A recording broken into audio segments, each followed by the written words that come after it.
est devant la maison qu'habitait mon grand-père avec son père, sa mère et ses 2 sœurs.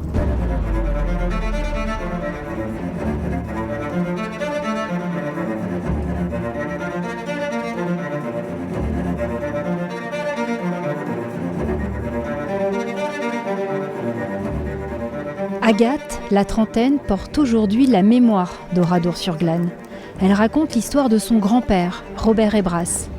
Alors âgé de 19 ans, il échappe miraculeusement, le 10 juin 1944, avec 5 autres habitants, au massacre perpétré par une division SS. Il décide de s'échapper, il passe par la petite porte qui est là-bas, il ne veut pas rentrer dans le bureau de tabac qui est derrière, et donc il revient, il repasse sur les corps de ses camarades, dans les flammes. D'abord, il ouvre la porte de cette étable, là il voit une silhouette, il est effrayé.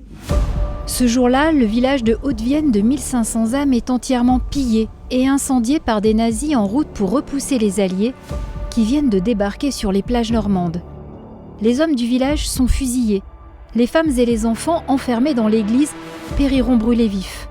Parmi les 643 victimes, on compte la mère et 2 des sœurs de Robert Hébras. Décédé en février à l'âge de 97 ans, le dernier survivant laisse Oradour orpheline.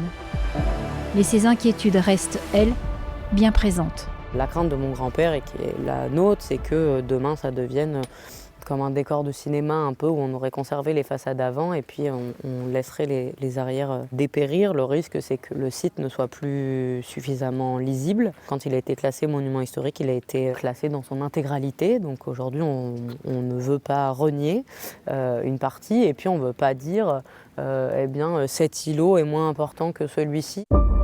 En effet, c'est le 10 mai 1946 que le Parlement vote à l'unanimité une loi pour préserver le village martyr d'Oradour, une première dans l'histoire. Le site devra être conservé dans son état de destruction, en témoignage des crimes nazis. Mais la mémoire a un coût. L'État débourse jusqu'à 300 000 € chaque année pour l'entretien des ruines, qui s'étendent sur près de 10 hectares.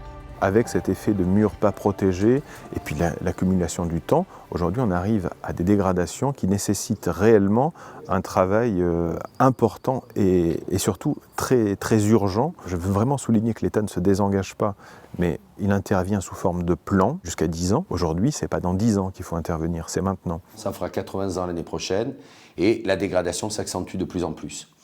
Et c'est vrai que les budgets qui étaient alloués jusque-là ne suffisent plus. Si on veut maintenir la totalité du village, comme m'avait dit un ministre de l'époque, dans le meilleur état de destruction possible. L'église, un des lieux symboliques du village, est actuellement en travaux pour un montant de 450 000 €.